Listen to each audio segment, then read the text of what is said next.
धारकों को नमस्कार। हमारे स्टडी संगम यूट्यूब चैनल पर एक बार आपका फिर से स्वागत है। दोस्तों, यदि आप देश के किसी भी राज्य की पेंशन योजना के माध्यम से या फिर केंद्र सरकार की योजना के माध्यम से पेंशन ले रहे हैं, तो दोस्तों आपके लिए पेंशन योजनाओं को लेकर के, पेंशन को लेकर के बड़ी अपडेट आ चुकी है। साथियों, आपको किसी भी राज्य की पेंशन योजना या फिर केंद्र सरकार की पेंशन योजना के माध्यम से पेंशन मिलती है, तो दोस्तों पहले से चले आ रहे पेंशन के जो 5 नियम थे उनमें बदलाव कर दिया गया है। साथ में दोस्तों 5 नए नियम लागू कर दिए गए हैं। इसके अलावा साथियों, पेंशन धारकों के लिए सबसे बड़ी अपडेट है कि सरकार को सुप्रीम कोर्ट की ओर से 5 निर्देश दिए गए हैं। साथियों, 5 निर्देश सुप्रीम कोर्ट की ओर से सरकार को कौन कौन से दिए गए हैं, जिसके माध्यम से सभी पेंशन धारकों को यहां पर लाभ होने वाला है। तो साथियों, पूरी जानकारी हम वीडियो में लेने वाले हैं। 5 नए नियमों के तहत पेंशन राशि में वृद्धि कर दी गई है, बढ़ोतरी कर दी गई है, जिसके बारे में भी हम जानने वाले हैं। तो साथियों, अवश्य ही यदि आपको पेंशन मिलती है, अपने परिवार के किसी भी सदस्य को पेंशन मिलती है, तो दोस्तों अवश्य ये वीडियो आपके लिए बहुत ही खास होने वाला है। इसलिए आप वीडियो को एंड तक जरूर देखें, पूरी जानकारी ले। और साथियों, जानकारी लेने से पहले हमारे स्टडी संगम यूट्यूब चैनल पर आप पहली बार विजिट कर रहे हैं तो चैनल से अवश्य जुड़ जाएं, सब्सक्राइब कर लें, ताकि आगे भी इसी प्रकार की जानकारी आप तक पहुंचते रहे। अन्य जो भी पेंशनधारी हैं उन तक आप वीडियो को टेलीग्राम, व्हाट्सएप, फेसबुक के माध्यम से आप शेयर अवश्य करें, ताकि सभी तक जानकारी पहुंचे। और दोस्तों, हमें मोटिवेट करने के लिए आप हाई पर क्लिक अवश्य करें, ताकि अवश्य ही वीडियो अधिक से अधिक लोगों तक पहुंच सके।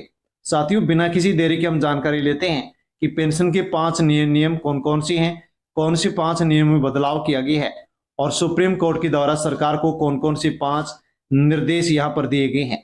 दोस्तों, सबसे पहले हम जानकारी लेते हैं कि पुराने 5 नियमों में बदलाव कर दिया गया है। अब केवल पात्र वृद्धजन, विधवा और दिव्यांग को ही पेंशन दी जाएगी। जिनके परिवार की वार्षिक आय 1 लाख रुपए से अधिक है, उनको अब पेंशन नहीं दी जाएगी, क्योंकि उनको अब अपात्र माना गया है। यदि परिवार में सरकारी नौकरी है या पेंशनधारी सदस्य है, तो उसको अब पेंशन नहीं दी जाएगी। जिनके पास 2 हेक्टेयर से अधिक कृषि भूमि है, ऐसे परिवार के सदस्यों को पेंशन अब नहीं दी जाएगी। जिनके परिवार का बिजली का बिल 48,000 या फिर उससे अधिक 1 साल में जमा होता है, तो ऐसे परिवार के सदस्यों को अब पेंशन से बाहर किया जाएगा और उनको पेंशन अब नहीं दी जाएगी। तो साथियों, यहाँ पर जो पहले से चले आ रहे 5 नियम थे, उनमें यहाँ पर बदलाव कर दिया गया है।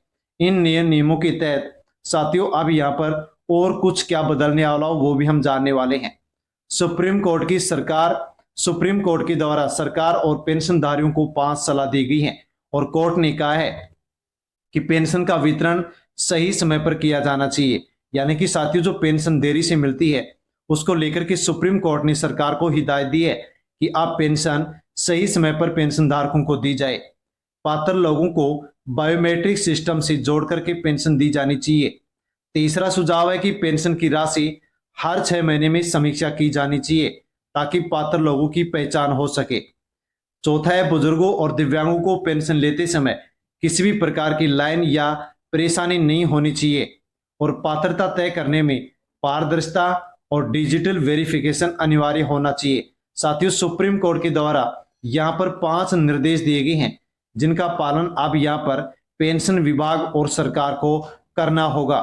दोस्तों, अब अनेक लोगों की पेंशन बंद होने जा रही है। अब किन्हें मिलेगी पेंशन, किस किस को पेंशन मिलेगी, आपको भी मिलेगी या नहीं मिलेगी? तो अब गरीब, असहाय, विधवा और दिव्यांग और जिनकी उम्र 58 वर्ष से अधिक है, उनको पात्र माना गया है। इन लोगों को पेंशन दी जाएगी। जिनकी आय सीमा के अंदर परिवार की इनकम है और परिवार में कोई भी सरकारी नौकरी है नहीं है, तो ऐसे सदस्यों को पेंशन दी जाएगी। परिवार में कोई भी इनकम टैक्स नहीं भरता हो, छोटे किसान और जो मजदूर वर्ग के लोग हैं, उनको ही पेंशन दी जाएगी। इसके अलावा जो अन्य लोग हैं, उनको अब पेंशन नहीं दी जाएगी। पेंशन राशि में बढ़ोतरी कर दी गई है। पहले पेंशन राशि 1500 से 2500 रुपए दी जा रही थी।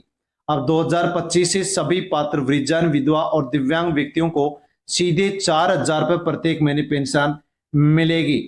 कुछ मामलों में पेंशन राशि में इस प्रकार से वृद्धि की गई है।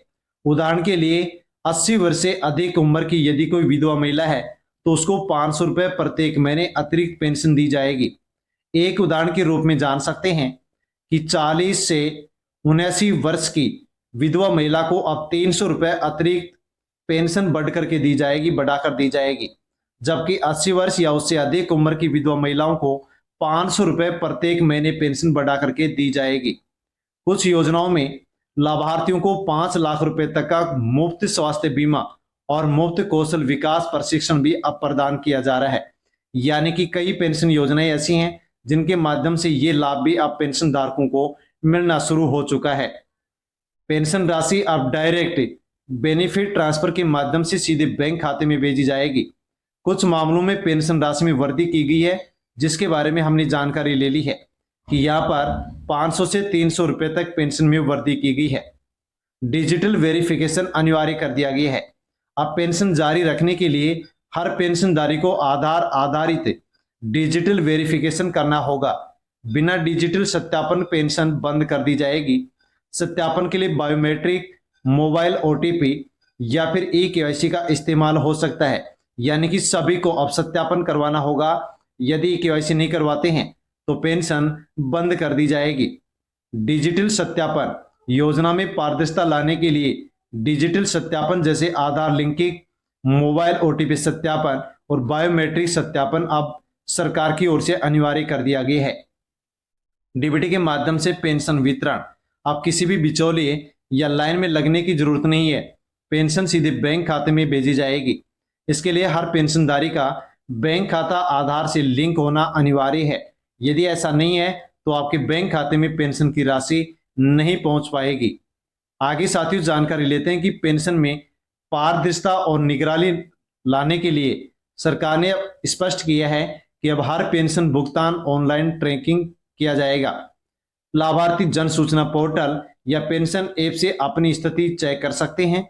भ्रष्टाचार और फर्जीवाड़ा रोकने के लिए हर कदम डिजिटल बना दिया गया है। यानी कि साथियों बिल्कुल भी पेंशन में भ्रष्टाचार और फर्जीवाड़ा नहीं होगा, क्योंकि सब कुछ डिजिटल कर दिया गया है। पात्रता का सत्यापन जरूरी। सरकार हर साल ये जांच करेगी कि पेंशनधारी की पात्रता बनी हुई है या पर नहीं बनी हुई है।